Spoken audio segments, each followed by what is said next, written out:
জিয়ান, ফিলিস্তিন, যেখানেই তাকান শুধু মুসলমানের রক্ত। সারা দুনিয়া সবার প্রাণের দাম আছে, কেমন জানি মুসলমানের প্রাণের দাম নাই। সবার নিরাপদ থাকার অধিকার আছে, কেমন যেন শুধু মুসলমানের নিরাপদ থাকার অধিকার নাই। রাশিয়া ইউক্রেনে হামলা চালালে আমেরিকা গিয়ে ইউক্রেনের পাশে দাঁড়ায়, কারণ ইউক্রেন মাজলুম, তাকে বাঁচাতে হবে। কিন্তু ইসরায়েল যখন ফিলিস্তিনের উপর হামলা চালায় তখন আর ফিলিস্তিনের পাশে দাঁড়াতে পারে না। তখন মনে পড়ে না যারা মাজলুম, এদেরও প্রাণের দাম আছে, এদেরও বেঁচে থাকার অধিকার আছে। তখন মাজলুমানের পাশে না দাঁড়িয়ে উল্টো জালেমের পাশে দাঁড়ায়, উল্টো জালেমের হাতকে শক্তিশালী করে। এমনকি সিরিয়া স্বাধীন হলো, মাত্র একটা দিন অতিবাহিত হতে পারলো না, গতকাল মানুষ মিষ্টি বিতরণ করলো, আনন্দ মিছিল করলো। একদিন অতিবাহিত হওয়ার আগেই এই ইসরায়েল আর আমেরিকা জোটবদ্ধ হয়ে একসঙ্গে এই সিরিয়ার নতুন স্বাধীন হওয়া দেশের উপর বম্বিং শুরু করে দিল, অভিযান শুরু করে দিল, আসমান পথে তাদের উপর আঘাত করা শুরু করে দিল। অপরাধ কি এই জাতির? আরে বাশার আল আসাদ বিদায় হয়েছে, আমেরিকা তোর তো খুশি হওয়ার কথা, কারণ রাশিয়ার চামচা দূর হয়েছে। সাপে আর নেউলের সম্পর্ক যেহেতু রাশিয়ার আমেরিকার মাঝে, রাশিয়ার চামচা যেহেতু পালিয়েছে, ওর তো খুশি হওয়ার কথা। আবার পালিয়েও সে রাশিয়ার কাছে গিয়ে আশ্রয় নিয়েছে। আমাদের পাগলিটা যেমন আমাদেরকে ছেড়ে যৌতুক ছাড়াই চলে গিয়েছে তার নিজের বাড়িতে, একই কাজ তো করেছে বাশার আল আসাদ, গিয়ে উঠেছে তার বন্ধুর কাছে। ভালো কথা, তোর তো এবার খুশি হওয়ার কথা, কারণ সিরিয়া থেকে রাশিয়ার প্রভাব দূর হয়েছে। কিন্তু খুশি তো হলোই না, উল্টো আঘাত করে দিল তাদের উপরে। অপরাধ কি? অপরাধ তো একটাই, তারা মুসলমান। আরে তারা ইসলামের পক্ষেই কাজ করবে, হয়তো কিছুদিন থাকলে শরিয়া শাসন কায়েম করবে। আরে তাদেরকে দেখা যায় তালেবানও অভিনন্দন জানিয়েছে, আফগানিস্তান থেকেও মোবারকবাদ জানাচ্ছে। এই জ্বলনি কিভাবে সামলাবে? যার কারণে একদিন পার হওয়ার আগেই হামলা চালিয়ে দিয়েছে। ওদের কাছে সবারই দাম আছে, খালি মুসলমানের দাম থাকতে নাই। 2021-এ এই বাংলাদেশে 3000-এর বেশি আলেম তালেবুল তাওহীদ জনতা গিয়ে জেল খাটলো। কই? তখন তো পার্শ্ববর্তী তথাকথিত বন্ধু রাষ্ট্র তাদের ফরেন মিনিস্ট্রি থেকে একটা বিবৃতি দেওয়ার গরজ অনুভব করলো না। কেন এদেরকে বিনা অপরাধে বছরের পর বছর ফেলে রাখা হচ্ছে? জলজন্ত সুস্থ সবল মানুষগুলোকে টর্চার করে করে আরে তাদেরকে হুইল চেয়ারে ফেলে দেওয়া হচ্ছে। কই? 1 বছর, 2 বছর, 3 বছর, এই পুরো সময় একটা বিবৃতি তো দিতে পারলো না। কিন্তু এই চিন্ময় দাস ব্রহ্মচারী, এই লম্পট, এই বাটপার, এই উগ্রবাদী গ্রেফতার হতে দেরি, একদিন পার হওয়ার আগেই তার ব্যাপারে বিবৃতি দিয়ে দিল। নিজেরা তো দিলই, আমাদের পলাতক মেয়েটারে দিয়েও দেওয়া হলো। কি জানে জ্বালা, 24 ঘন্টা এখনো পার হতে পারে নাই, তার আগেই তোরে মুক্তি দিতে হবে, তোরে হ্যাং করতে হবে, ত্যাং করতে হবে। কেন রে ভাই? তার রক্তের দাম আছে, আমাদের রক্তের দাম ছিল না। তার ইজ্জতের দাম আছে, আমাদের ইজ্জতের দাম ছিল না। তার নিরাপদ থাকার দরকার আছে, আমাদের নিরাপদ থাকার দরকার ছিল না। আরে তাকে ধরলে হয়রানি হয়, আর আমাদেরকে ধরলে তোমাদের ভেতরে আনন্দ লাগা কাজ করে। এই বৈষম্য তো কিছুতেই মেনে নেওয়া যায় না। এমনকি তার পক্ষে বাংলাদেশে ওই ধর্মের অধিকাংশ মানুষ দাঁড়িয়ে গিয়েছে। কোন যুক্তিতে? তারে কিনা ইসকন থেকে পর্যন্ত বহিষ্কার করে দিয়েছে। ইসকন থেকে বহিষ্কৃত কিসের কারণে? মন্দিরের ভেতরে শিশুদের সাথে কি জানি করে। এই অভিযোগ আমাদের না, ইসকনই। একেবারে তাদের আমেরিকার অফিস থেকে তাদের শিশু সুরক্ষা যে দপ্তর আছে সেখান থেকে তাকে বিবৃতি দিয়ে বহিষ্কার করে দিয়েছে। তাহলে যেই লোককে তার সংগঠনের কেন্দ্র থেকে, ইসকনের কেন্দ্র কিন্তু ইন্ডিয়ায় না, ইসকনের কেন্দ্র কিন্তু দিল্লিতে না, ইসকনের কেন্দ্র হলো আমেরিকা। এটাই মজার বিষয়।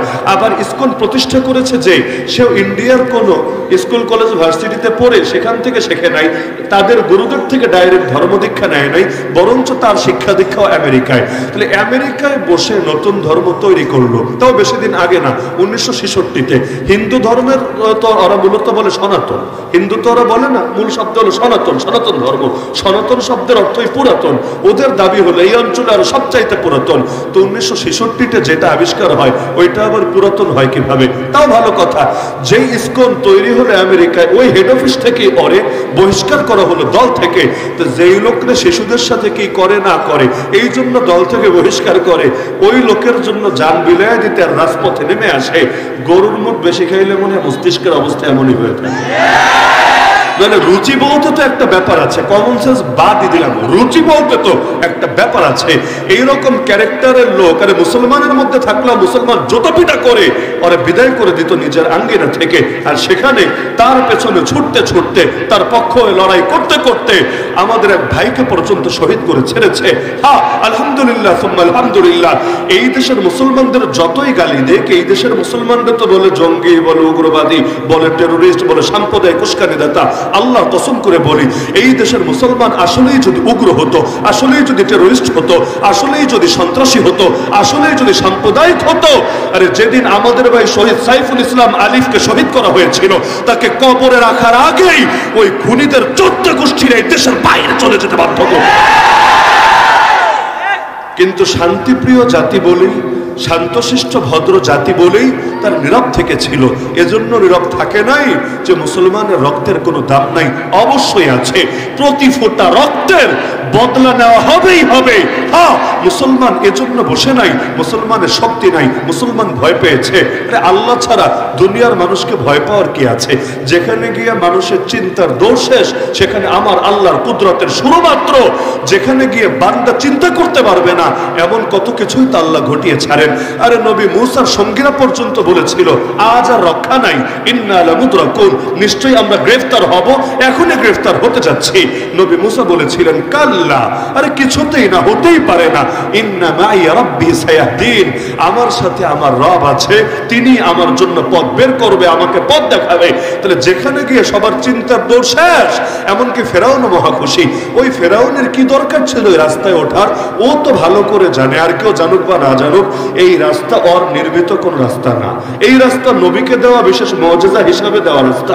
এটা যমুনা সেতুও না, পদ্মা সেতুও না, এটার পেছনে তার ন্যূনতম কোনো অবদান নাই। তাহলে নবীর জন্য আল্লাহ মুআজিজা হিসাবে যে রাস্তা দিলেন, যে সেতু দিলেন, ওই রাস্তার মধ্যে ও ওঠে কিভাবে? ওনা নিজের খোদা দাবি করে। খোদার র্যাঙ্ক তো নবীর উপরে, খোদার র্যাঙ্ক নবীর উপরে না। তো খোদার র্যাঙ্ক যদি নবীর উপরে হয়, ও নিজের খোদা দাবি করে। নবীর রাস্তায় উঠতে হবে কোন দুঃখে? নবীর জন্য আল্লাহ 12টা পথ বানিয়েছে, 24টা পথ বানায় তারপর সেটা দিয়ে গিয়ে ওপারে গিয়ে ধরুক না, ওই পথেই তারে উঠতে হলো। উঠবে না কেন?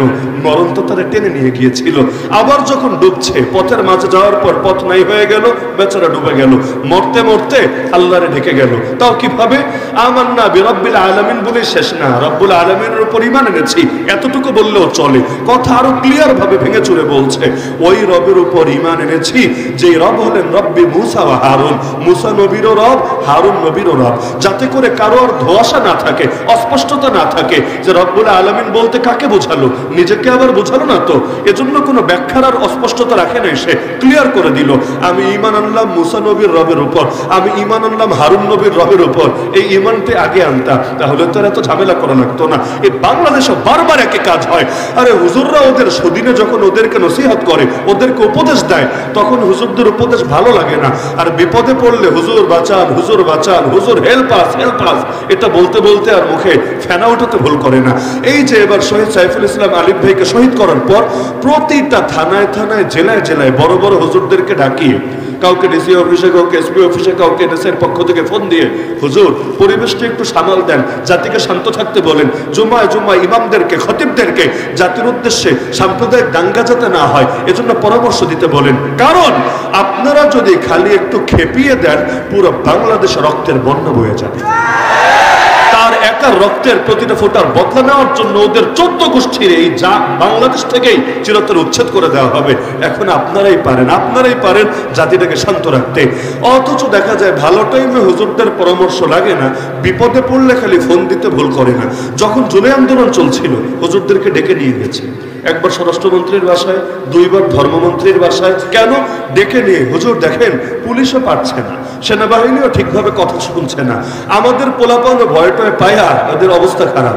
এখন আপনারাই আছেন আমাদের শেষ ভরসার আশ্রয়স্থল, আপনারা একটু ছেলেদেরকে শান্ত হতে বলেন, আপনাদের কথা শুনবে সবাই, ছাত্র জনতা, প্রয়োজন ইন্টারনেট চালু করে দেয়, আপনাদের বিবৃতি প্রচার করে দেই। আপনারা যদি বলেন সবাই ঘরে ফিরবে, খালি বলবেন সরকারের সাথে আমাদের বোঝাপড়া হয়েছে, সবগুলো খুনের যথাযথ বিচার হবে এবং তোমাদের যত দাবি দেওয়া আছে সব পূরণ করা হবে, আপনারা কোনোভাবে থামান। আলহামদুলিল্লাহ হুজুররা ওদের ফাঁদে পা দেয় নাই। তাহলে দেখা যায় বিপদে পড়লে ঠিকই হুজুরদেরকে ডেকে নিয়ে হুজুরদের কাছে সাহায্য চায়, অথচ সুখের সময় যদি হুজুরদের কথা শুনতো, তাহলে আজকে আরেক দেশে গিয়া চট করে ঢোকার প্ল্যান করা লাগতো। তাহলে দেখা যায় পদে পদে শুধু একই ভুল করতে থাকে। তো বলছিলাম যে এই শতাব্দী ইসলামের বিজয় শতাব্দী, কারণ ওরা যতই ষড়যন্ত্র করুক, যতই চক্রান্ত করুক, আল্লাহর দ্বীনকে কিভাবে থামাবে? হাদিসের মধ্যে আছে, লা ইয়াজালু আহলুল গারবি জাহিরিন, আরে পশ্চিমের অধিবাসীরা চির বিজয়ী থাকবে। এখন পশ্চিমের অধিবাসী কারা? ইউরোপিয়ানরা না আমেরিকানরা? কারা? মুহাদ্দিসিনে কেরাম ব্যাখ্যা করেছেন এই হাদিসের। এখানে পশ্চিম মানে ওই পশ্চিম না, আমরা পশ্চিমে বলতে যা বুঝি, এখানে পশ্চিম মানে মদিনা থেকে পশ্চিমে অবস্থিত শাম, সেই শাম উদ্দেশ্য। শামবাসীরা চিরকাল বিজয়ী থাকবে, লা ইয়াদুররুহুম মান খাযালাহুম, যারাই তাদের অসহযোগিতা করবে তারা তাদের কোনো ক্ষতি করতে পারবে না, তারা এমন ভাবে বিজয়ী থাকবে হাত্তা তাকুম আস-সাআ, যতদিন না কিয়ামত প্রতিষ্ঠিত হবে ততদিন পর্যন্ত এদেরকে পরাজিত করা সম্ভব হবে না। শাম মানে কি? আমাদের অধিকাংশ বাঙালি আবার শামের অনুবাদ করে সিরিয়া, এটা ভুল। শাম মানে শুধু সিরিয়া না। যেমন আল্লাহ নবীর জামানায় হিন্দুস্তান নিয়ে যে হাদিসগুলো আছে, যেমন বুখারী এবং মুসলিমের পর সবচেয়ে বিশুদ্ধ ব্যাখ্যা গ্রন্থ হিসাবে 6 কিতাবের মধ্যে, সিয়াসিত্তার মধ্যে যেটাকে গণ্য করা হয় সেটা হলো সুনানে নাসাই। এই সুনানে নাসাইয়ের মধ্যে হাদিস আছে, আল্লাহ রাসূল বলেছেন হিন্দুস্তানের জমিনে একটা যুদ্ধ হবেই হবে। ওয়াদানা রাসূলুল্লাহ গাজওয়াতাল হিন্দ, আবু হুরায়রা রাদিয়াল্লাহু আনহু বলেন আল্লাহর রাসূল আমাদেরকে ওয়াদা দিয়েছেন হিন্দুস্তানের যুদ্ধের ব্যাপারে। ফাইন আদরাকতুহা, আমি যদি সেই যুদ্ধ পেয়ে যাই, উনফিক ফিহা নাফসি ওয়া মালি, আমার আবু হুরায়রা হাদিসের দর্শ ছেড়ে, আমার গভর্নরে ছেড়ে, আমার সব কাজ ছেড়ে আমার জান আর মাল কুরবান করব সেই হিন্দুস্তানের জিহাদে। যদি সেখানে শহীদ হয়ে যাই তাহলে আল্লাহ আমাকে কুনতু মিন আফজালিশ শুহাদা, সর্বশ্রেষ্ঠ শহীদদের অন্তর্ভুক্ত হব, আল্লাহ আমাকে বানিয়ে দিবেন। আর যদি জান নিয়ে ফিরে আসি, ওয়া ইন রাজাতু ফানা আবু হুরায়রা আল মুহাররার, তাহলেও আল্লাহ তাআলা আমি আবু হুরায়রার নাম জাহান্নামের তালিকা থেকে কেটে দিবেন। তো হিন্দুস্তানের জমিনে জিহাদ হবে, আল্লাহ নবী ভবিষ্যৎবাণী করছেন। শুধু ভবিষ্যৎবাণী না, একই অধ্যায়ের মধ্যে সাওবান রাদিয়াল্লাহু আনহু থেকে হাদিস আছে, তিনি বলেন ইসাবাতানি মিন উম্মতি আহরাজাহুম আল্লাহু মিনান নার, আল্লাহ রাসূল বলেন আমার উম্মতের দুইটা দলকে আল্লাহ জাহান্নাম থেকে মুক্তি দিয়ে দিয়েছেন। কিয়ামতের দিন দিবেন তাও না, দিয়ে দিয়েছেন, ফয়সালা চূড়ান্ত। কোন দুই দল? ইসাবাতুন তাগজুল হিন্দা, এক দল হলো তারা যারা হিন্দুস্তানে জিহাদ করবে, আর দ্বিতীয় দল ওয়া ইসাবাতুন তাকুনু মা ঈসা ইবনে মারইয়াম, সেই দল যেই দল ঈসা ইবনে মারইয়াম আলাইহিস সালামের সঙ্গী হবে। তো হিন্দুস্তানের জিহাদকারী কারা এই সুসংবাদটা পাবে? বহু রকম ব্যাখ্যা পাবেন। যেমন ইমাম ইবনে কাসির রাহিমাহুল্লাহর ব্যাখ্যা হলো এটা হয়ে গিয়েছে মুহাম্মদ বিন কাসেম এই সৌভাগ্য পেয়ে গিয়েছেন। কারো কারো মতে সুলতান মাহমুদ গজনবী, যেহেতু তার সময় চূড়ান্ত বিজয় এসেছে 17 বার আক্রমণ করার বরকতে, তিনি এই ফজিলত নিয়ে চলে গেছেন, এই ফজিলত আর কেউ পাবে না। আবার কারো কারো মতে এটা এখনো হয়নি, কিয়ামতের আগ দিয়ে হবে। তবে আমার কাছে সবচাইতে ভালো লাগে মুফতি আজম পাকিস্তান আল্লামা মুফতি মুহাম্মদ শফি নওয়ারাল্লাহু মারকাদের মতটা, তার মত হলো সবচাইতে ব্যালেন্স। আগের মত পরের মতে দুইও মত চলে আসে এক মতের ভেতরে, এমন শক্তিশালী মত। তিনি মূলনীতি দিয়েছেন, যে মূলনীতি স্বীকৃত মূলনীতি, আল মুতলাকু ইয়াজরি আলা ইতলাকিহি, যেটা ব্যাপক সেটা ব্যাপকই থাকবে, এটাকে সীমাবদ্ধ করার কোনো যুক্তি নেই, কোনো দরকারও নেই। আল্লাহ রাসূল বলেছেন যারা হিন্দুস্তানে জিহাদ করবে আল্লাহ তাদেরকে জান্নাত দিবেন, জাহান্নাম থেকে মুক্ত করে দিবেন। আল্লাহ রাসূল যেহেতু এটা কোনো জামানার সঙ্গে সীমাবদ্ধ করেন নাই, যে এটা তার কয়েকদিন পরেই অথবা কিয়ামতের কয়েকদিন আগেই ইত্যাদি ইত্যাদি, কোনো ভাগাভাগি যেহেতু করেন নাই, তিনি বলেছেন হিন্দুস্তানের জমিনে যারাই ইসলামের পক্ষে লড়াই করবে, মুশরিকদের বিপক্ষে, জাহেলিয়াতের ধ্বজাধারীদের বিপক্ষে, কুফফারদের বিপক্ষে, এই জালেমদের বিপক্ষে, তারা সকলেই অন্তর্ভুক্ত হবে এই হাদিসের ব্যাপকতার ভেতরে। কেন? ইসাবা একটা দল যারা হিন্দুস্তানে জিহাদ করবে, আল্লাহ তাআলা সবাইরে মিলে কিয়ামতের দিন একটা দল বানিয়ে দিবেন, যে দলের মধ্যে মুহাম্মদ বিন কাসেমও আছে, সুলতান মাহমুদ গজনবীও আছে, আল্লাহ চাইলে নেত্রকোনার এই বীর বাহাদুর মুসলমানরাও আছে। কারণ পরিস্থিতি তো আমাদেরকে সেদিকেই নিয়ে যাচ্ছে। যতই শান্তি শান্তি শান্তি বলেন না, আরে গরুর মূত্রখোররা যদি আমাদের বিরুদ্ধে নেমে যায় ময়দানে, বসে থাকার সুযোগ কোথায়? আরে খালি নেমে দেখুক না কত ধানে কত চাল, কার বাহুতে কত বল, ইনশাআল্লাহ জমিন প্রত্যক্ষ করবে আরেকবার। মুসলমানদের খুব বেশি কিছু লাগে না। বাশার আল আসাদকে 12 দিন আগে ভেবেছিল 12 দিন পর তাকে এক দেশ ছেড়ে আরেক দেশে গিয়ে আশ্রয় নিতে হবে, মাত্র 12 দিন। আরে এটা তো কল্পনাই আসে না। আজকে এই শহর, কালকে ওই শহর, আলেপ্পো বিজয় থেকে শুরু করে দামেস্ক বিজয় পর্যন্ত, সেই দামেস্ক যে দামেস্কে আল্লাহ নবী ঈসা আসবেন ইনশাআল্লাহ। ফজরের নামাজের সময় দুই ফেরেশতার কাঁধে ভর করে যাবে মসজিদের মিনারের নিকট, অবতীর্ণ হবেন ইনশাআল্লাহ। এই যে অল্প সময়ের মধ্যে আল্লাহ তাআলা বিজয় দান করলেন, এটা কি দুনিয়ার কে ভেবেছিল? কয়দিন আগেও লোকে বলতো এগুলো হলো আমেরিকার চক্রান্ত। আমাদের কিছু লোক আছে সব জায়গায় চক্রান্ত খোঁজার জন্য বসে থাকে। আফগানিস্তান বিজয়ী হলো, এইটা অমুক দেশের চক্রান্ত। আবার এখন এরা বিজয়ী হলো, এটা তমুক দেশের চক্রান্ত। বাংলাদেশে ছেলেপেলেরা আন্দোলন করে বিজয় ছিনিয়ে আনলো, এইটা হলো অমুক দেশের চক্রান্ত। সব জায়গায় চক্রান্ত খোঁজে কেন জানেন? জানেন?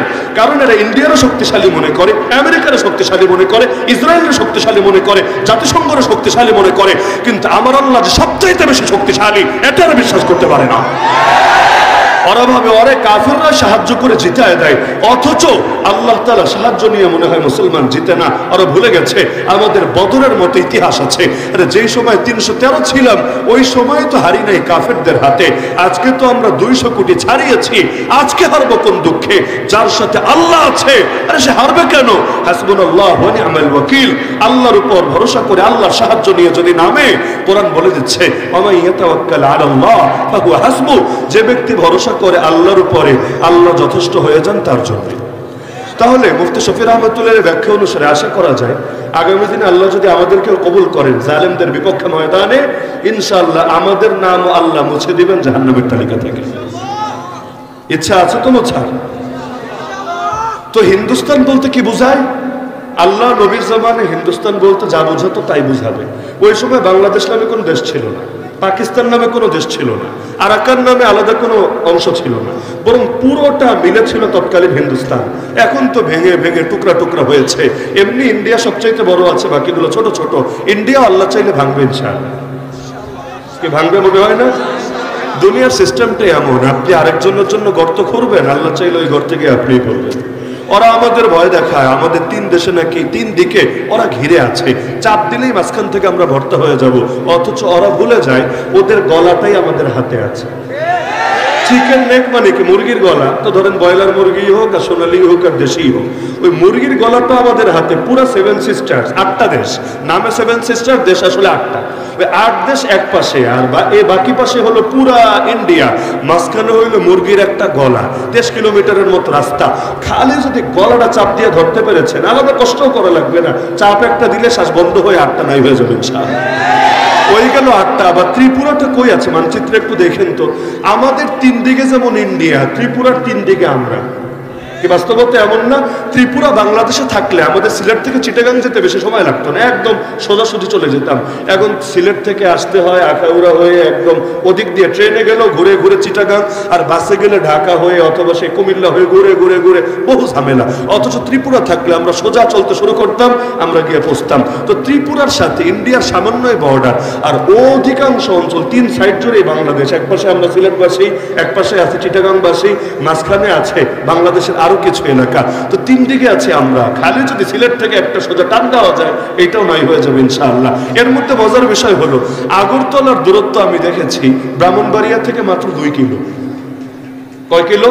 ব্রাহ্মণবাড়িয়া থেকে আখাউড়া যে বর্ডার, ওই বর্ডার দিয়ে যদি অতিক্রম করেন মাত্র 2 কিলো লাগবে, আপনি আগরতলায় গিয়ে পৌঁছে যাবেন।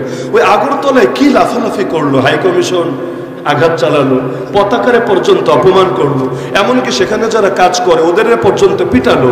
আবার নাম দিল কি দলের? হিন্দু সংঘর্ষ সমিতি। নামের মধ্যে সংঘর্ষ।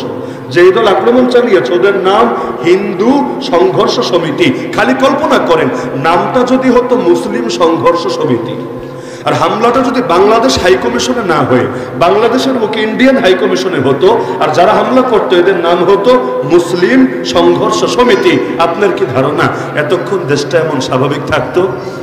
দেশ তো স্বাভাবিক থাকতো না, পুরো দুনিয়ার গরম করে ছাড়তো। এতদিনে হয়তো ট্রুপস ঢুকায় যুদ্ধই শুরু করে দিত। আল্লাহ হেফাজত করেছেন, ওরা বহুভাবে চালাচ্ছে, চেষ্টা চালাচ্ছে এই দেশের মধ্যে যুদ্ধ লাগাতে, ওদের বাহিনী ঢুকাতে। কিন্তু আলহামদুলিল্লাহ যেখানে প্রয়োজন মুসলমান সেখানে হুদায়বিয়ার মতো নরম হতে জানে, যেখানে প্রয়োজন বদরের মতো জ্বলে উঠতে জানে।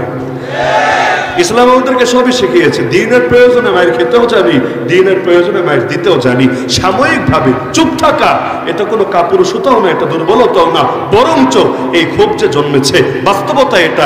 1000 মাহফিল করেও জাতিকে অতটা জাগানো যেত না। আমাদের এক আবরার ফাহাদ, এক শহীদ সাইফুল ইসলাম আলিফ নিজের রক্ত দিয়ে যেই পরিমাণ জাতিকে জাগিয়ে দিয়েছে, কোন জমিনে যখন একবার রক্ত ঝরে ওই জমিনে ইসলামের ফুল ফোটেই ফোটে। যেহেতু রক্ত ঝরেছে, একদিন না একদিন বেঁচে আসবে ইনশাআল্লাহ। দেখা যায় মাত্র 2 কিলো দূরে সারাদিন হাউকাউ করে বর্ডারে এসে এমন ভাবে উৎপাত করেছে যেন ঢুকে পড়বে বাংলাদেশে। ওদিকে বিএসএফ কে আবার বলে রেখেছে খবরদার কেউ যাতে ঢুকতে না পারে, একজনও যাতে ঢুকতে না পারে। এদিকে বিএসএফ ফুল দারোয়ানগিরি করছে, ওদিকে এই দিয়ে ছাইরা দিয়ে ঢুকে যাবো একেবারে সবগুলো রেখে ফেলবো, এমন এক অবস্থা। মানে ভিতরে ভিতরে সব বোঝাপড়া আগ থেকে আছে। এদিকে আলহামদুলিল্লাহ ব্রাহ্মণবাড়িয়াবাসী তো রেডি, আগ থেকেই তো তারা দেখা যায় 2 টাকা 4 টাকা 1 কাপ চায়ের জন্য মারামারি করে অনেক সময় ভ্রাতৃঘাতে সংঘাত হয়, ভাইয়ের হাতে ভাই মরে যায়। তো এতকাল নিজেরা নিজেরা মারামারি করেছে, এখন দাঁতটা তো ধার করাই আছে। ওই যে ইঁদুর দেখেন না জিনিসপত্র কাটে, কেন ইঁদুর জিনিসপত্র কাটে? একটা কারণ, ওই লোকে বলে, আমি তো আর কোনো কাল ইঁদুর ছিলাম না, জানিও না। তো এখন দেখা যায় ইঁদুর কেন কাটে? লোকে বলে যে না হলে দাঁত নাকি বড় হয়ে যায়, দাঁতটারে সাইজ করে করে রাখে। তো আলহামদুলিল্লাহ আমাদের শহীদ বাড়ি আর শহীদ চেতনাদীপ্ত মুসলমান অল টাইম টেরো যুদ্ধ করে, বিভিন্ন যুদ্ধ করে অল টাইম নিজেদেরকে তৈরি করেই রাখে।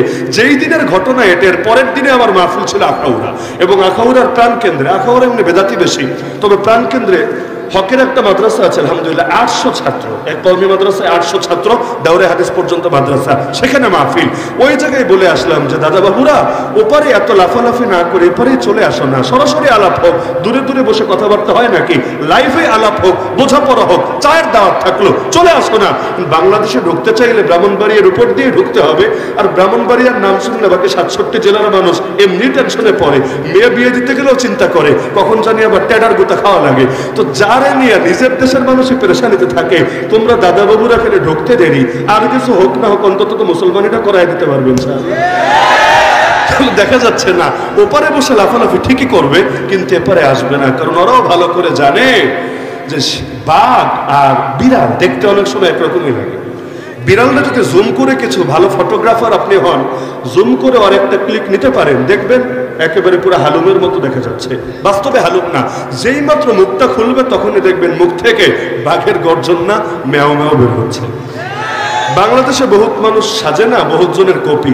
ওই যেমন 71 সালে ওই যে শেখ মুজিবুর রহমানের স্মরণে বাংলাদেশে গোপালগঞ্জে একটা লোক ছিল, দেখতে পুরো শেখ মুজিবের মতো লাগে, দেখেননি আপনারা? মোটামুটি পুরো বাংলাদেশ তারা চেনে, দেখতে পুরো শেখ মুজিবুর রহমানের মতো লাগে, কিন্তু ওরে যদি মাইকের সামনে এনে দাঁড় করিয়ে দেন, ওকে শেখ মুজিবুর রহমানের মতো ভাষণ দিতে পারবে? সাইদি সাহেবের মতো বহুজন আছে বাংলাদেশে, দেখতে পুরো অবিকল, মোচো রাখে এমন ভাবে, টুপিও পরে এমন ভাবে, দেখলে মনে হবে যে তিনি যেন দুনিয়াতে নতুন ভাবে চলে এসেছেন। কিন্তু এনে যদি বসিয়ে দেন মাইকের সামনে, তাহলে সাইদি সাহেবের মতো বয়ান করতে পারবে তো নাকি? আল্লামা মামুনুল হক হাফিজাহুল্লাহ আজকের মাহফিলের প্রধান মেহমান, তার মতো কতজন দেশে সাজার চেষ্টা করে, কিন্তু তাদেরকে এনে বসিয়ে দেন, কিন্তু তার মতো এলেমি কই পাবে, তার মতো গলাই কই পাবে? আল্লাহ তো এমন একটা পিস দিয়েছেন, সে বহুকাল আগে বলেছিলাম তিনি যখন কারাগারে, যে মামুনুল হক বাংলাদেশে এক পিসি। এমনকি গত বছর এই মাহফিলে আমার মনে আছে দোয়া করে গিয়েছিলাম যে আল্লাহ এই বছর তো জেলে, আগামী বছর যাতে বান্দা বাইরে থাকে এবং মিফতাহুল উলুমে যাতে তার নামটা থাকে। আলহামদুলিল্লাহ আল্লাহ তৌফিক দান করেছেন।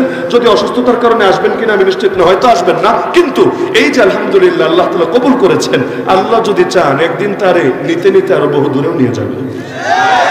তাহলে দুনিয়ার বাতিলরা প্ল্যান সাজায় একভাবে, কিন্তু আল্লাহ পরিকল্পনা সাজান আর একভাবে। ওয়ামাকারু ওয়ামাকারাল্লাহ আল্লাহু খায়রুল মাকিরিন। তো হিন্দুস্তান বলতে সেটা বোঝায় নবীর জামানায় হিন্দুস্তান যা ছিল। তো হিন্দুস্তানের মধ্যে কাশ্মীরও আছে, আরাকানও আছে, বাংলাও আছে, পাকিস্তানও আছে, এই পুরো অঞ্চলই আছে।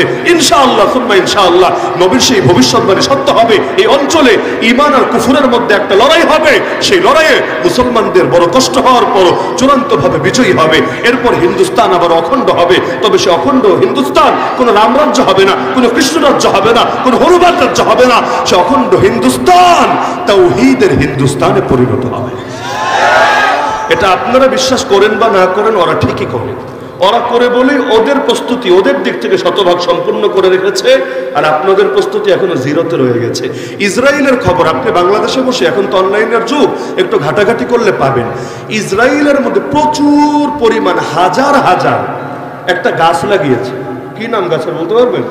গারকাত গাছ। মাশাআল্লাহ, গারকাত গাছ। এই গারকাত এটা বাংলাদেশে খুঁজেই পাবেন না, আপনি গুগলে সার্চ করলেও দেখবেন গারকাত কি। এই গারকাত গাছ দিয়ে পুরো দেশ কেন ভরে ফেলেছে? কারণ হাদিসের মধ্যে আছে আল্লাহ নবী ঈসা আলাইহিস সালাম যখন আসবেন, সেই মাহদী তারা যখন লড়াই করবেন, লড়াইয়ের পর যখন দাজ্জাল পরাজিত হবে, দাজ্জাল পরাজিত হওয়ার পর ইহুদিরা কোথাও লুকিয়ে শান্তি পাবে না। গাছের পেছনে লুকাক, পাহাড়ের পেছনে লুকাক, ঘরের পেছনে লুকাক, আল্লাহ সবকিছু জবান খুলে দিবেন। গাছ কথা বলবে, পাহাড় কথা বলবে, পাথর কথা বলবে, তাল মুসলমান এদিকে আসো, এদিকে আসো, হাদা ইহুদিয়ুন ওরাই, এই যে আমার পেছনে একটা ইহুদি আছে, খুদহু ফাকতুলহু, ওরে ধরো, ওরে ধরে কতল করো। তো কোথাও লুকায় শান্তি পাবে না। তবে নবী বলেছেন একটা মাত্র গাছ আছে, এর পেছনে যদি লুকায় সেই গাছ ওদের তথ্য ফাঁস করবে না, ওই গাছের নাম গারকাত গাছ। আপনার যদি আমার কথা সন্দেহ থাকে নিজেই রিসার্চ করে বের করেন, দেখবেন আজকের ইসরায়েলে সেই গারকাত গাছ দিয়ে ভরে রেখেছে।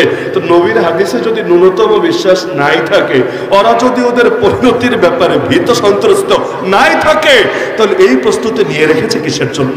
আরে ইসরায়েল কয়েক দিকে লড়াই করবি তুই, ফিলিস্তিনের সঙ্গে করছিস, কর না। এক হামাসের ঠেলাই তো সামলাতে পারিস না, তোর কলিজার বুকে থেকে যেভাবে কামড় দিচ্ছে তারাই তো থামাতে পারছিস না, তোর আবার সিরিয়ায় হামলা করার প্রয়োজন কেন পড়েছে?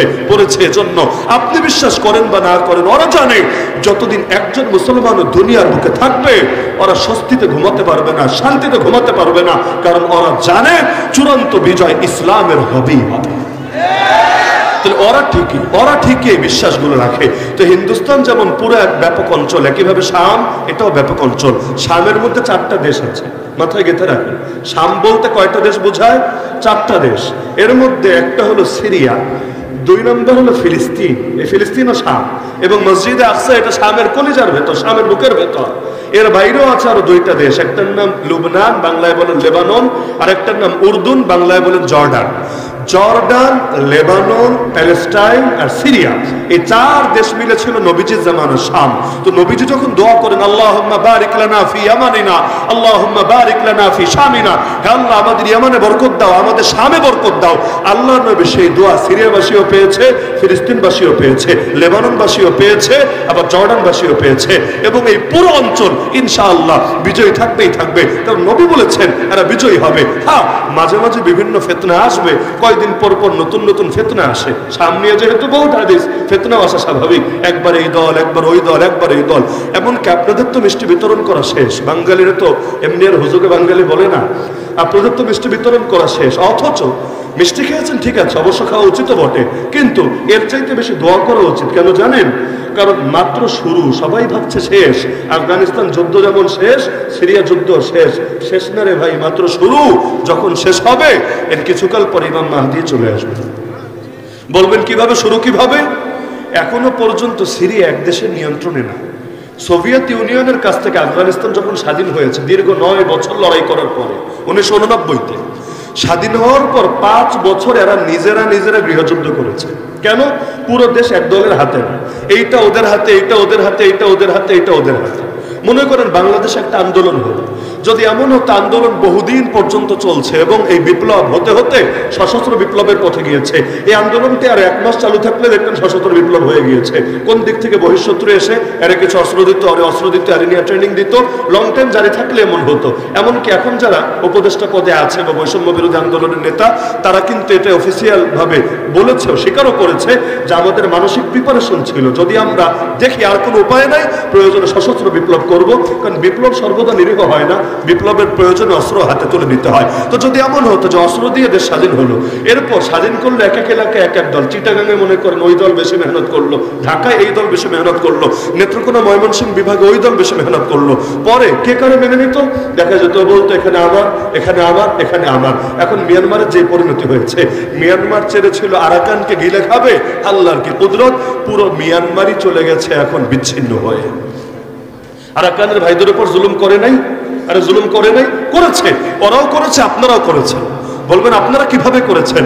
আরাকানের মুসলমানদের পাশে দাঁড়ানো এবং ওই অঞ্চলকে স্বাধীন করা, প্রতিটা ফোঁটা রক্তের বদলা নেওয়া বাংলাদেশের মুসলমানদের জন্য ফরজ ছিল নাকি ছিল না? দায়িত্ব পালন করেন বা না করেন, আমিও করিনি, আপনিও করেন নাই, কিন্তু স্বীকার করতে তো দোষের কিছু নাই।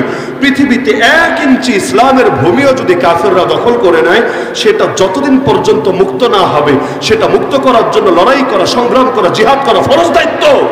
আর তারা তো আমাদের সবচাইতে প্রতিবেশী, ফতোয়ার কিতাবে এভাবেই লেখা আছে, আল আতরাফ আল আতরাফ, প্রতিবেশীর দায়িত্ব সবচাইতে বেশি, এরপর তাদের প্রতিবেশীর দায়িত্ব সবচাইতে বেশি। আরাকানের মুজাহিদরা পারে নাই, তারা ওদের কাছে যখন হারলো, মায়ের খেলো, পুরো জাতির উপর যখন জেনোসাইড শুরু হলো, সবচাইতে কাছে তো আমরাই। নাকি আমাদের চাইতে আরো কাছে কে আছে? তাহলে আপনি কোন মাযহাবের ফতোয়া বলবেন? হানাফি, শাফেঈ, মালিকি, হাম্বলি? আমি চ্যালেঞ্জ দিচ্ছি, চারো মাযহাবের ফতোয়া, এমনকি সালাফিদের মতো যদি নেন, এইটার লোক ফতোয়া এটাই বের হবে যে এই ভূমিকে উদ্ধার করা, এই মাজলুম মুসলমানদেরকে স্বাধীনতা ফিরিয়ে দেওয়া আমাদের এই দেশের সমস্ত সক্ষম বালেগ মুসলমানের ফরজ দায়িত্ব ছিল। করেছিলাম? করি নাই। আজকে যদি করতাম, ইন্ডিয়া আমাদের উপর এত বড় বড় কথা বলতে পারতো না। আরাকান যদি আজকে একটা ইসলাম ইমারত হয়ে থাকতো, একটা স্বাধীন রাজ্য হয়ে থাকতো, তখন এটা বলা লাগতো না বাংলাদেশের সব পাশে তো খালি ইন্ডিয়া ইন্ডিয়া, না, একটা স্বাধীন অঞ্চল আছে। আর ওই স্বাধীন অঞ্চলের সাথে আরো বহু দেশের কানেকশন হয়ে যেত। চিন্তা আছে পার্শ্ববর্তী রাষ্ট্রে, যদিও ওইটাও মুসলমান নয়, ওইটাও কাফেরই বটে, কিন্তু কাফের হোক না, আল্লাহ তাআলা এক কাফের দিয়ে অনেক সময় আরেক কাফের দমন করে, কাঁটা দিয়ে কাঁটা তুলে। তো কাঁটা দিয়ে যদি আল্লাহ কাঁটা তুলে, আমাদের কোনো সমস্যা নাই, আমরা খুশি আছি। ফেরাউন আর নমরুদের যদি যুদ্ধ হয়, আপনাদের মনে কষ্ট লাগবে নাকি? লাগবে নাই। এখন আমরা বিপদে, আমাদের পাশে দাঁড়ানোর কেউ নেই। তাহলে এই যে হিন্দুস্তান, ইনশাআল্লাহ একসময় সম্পূর্ণ হিন্দুস্তান মুক্ত হবে। হ্যাঁ, আল্লাহ তাআলা ভালো জানেন আমাদের জামানায় হবে না পরের জামানায় হবে। শামের উপরও আল্লাহর স্পেশাল বরকত আছে। ইনশাআল্লাহ সুম্মা ইনশাআল্লাহ বিজয়ের যে ধারা শুরু হয়েছে একসময় পূর্ণতা পাবে। আফগানিস্তানের বুকে বিজয় হয়েছে। আফ্রিকার বাংলাদেশের মতো কয়েকটা দেশের সমপরিমাণ জায়গায় আল্লাহ ইসলামকে বিজয়ী করে দিয়েছে। এগুলো পত্রিকায় বেশি আসে না, কালো মানুষ তো, এদেরকে নিয়ে দুনিয়ার আগ্রহ কম, সাদা চামড়া নিয়ে আগ্রহ বেশি।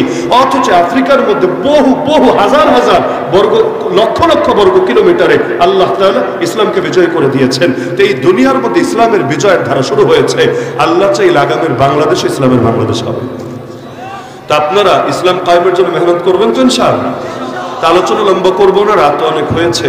তো এই কারণে আমি শুধু এই মৌলিক বার্তাটা রেখে গেলাম। প্রত্যেকে নিজেকে জিজ্ঞাসা করবেন, আল্লাহর দ্বীনের জন্য আমার কতটুকু করা সম্ভব ছিল আর কতটুকু করছি। আমি ওপেন দাওয়াত দিয়ে যাচ্ছি, শারীরিকভাবে প্রস্তুত হন। 2 নম্বরে মানসিকভাবে প্রস্তুত হন। 3 নম্বরে যেই পরিমাণ জ্ঞান না থাকলে লড়াই করা যায় না, ওই জ্ঞানগত প্রস্তুতিও নেন। ইনশাআল্লাহ আল্লাহ যদি চান এক সময় বিজয় আসবে ইনশাআল্লাহ। ওয়া আখিরু দাওয়ানা আলহামদুলিল্লাহি রাব্বিল আলামিন। আসসালামু আলাইকুম।